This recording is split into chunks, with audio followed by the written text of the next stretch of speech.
Hello everyone, प्रियंकाच किचनमध्ये तुमचं सर्वांचं स्वागत आहे। आज आपण ढाबा स्टाईल मस्त दाल तडका बनवणार आहे। चला मग दाल तडका बनवूया।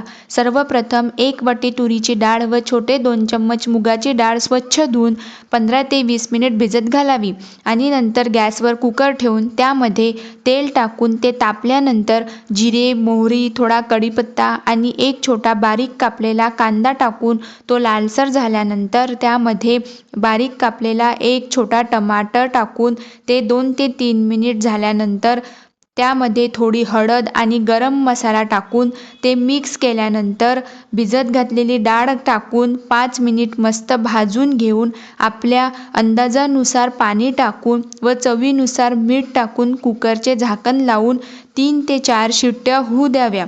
कुकर झाल्यानंतर त्या डाळीमध्ये थोडं गरम पाणी घालून ती पातळ करून त्याला उकळी आणावी। त्यानंतर गॅस बंद करून कापलेली कोथिंबीर घालावी। आता आपण तडका बनवूया। छोट्या कढईमध्ये तेल टाकून ते तापल्यानंतर जिरे, मोहरी, हिंग व 3 ते 4 लाल मिरचीचे तुकडे आणि आलं लसूणची पेस्ट टाकावी। लसूण लालसर झाल्यानंतर गॅस बंद करून तेल थोडं थंड झाल्यानंतर चवीनुसार तिखट घालून ते मिक्स करून त्या डाळीवरती तयार केलेला तडका टाकावा। अशा प्रकारे मस्त असा ढाबा स्टाईल दाल तडका तयार आहे। जर तुम्हाला हा व्हिडिओ आवडला असेल तर लाईक अँड सबस्क्राईब नक्की करा। धन्यवाद।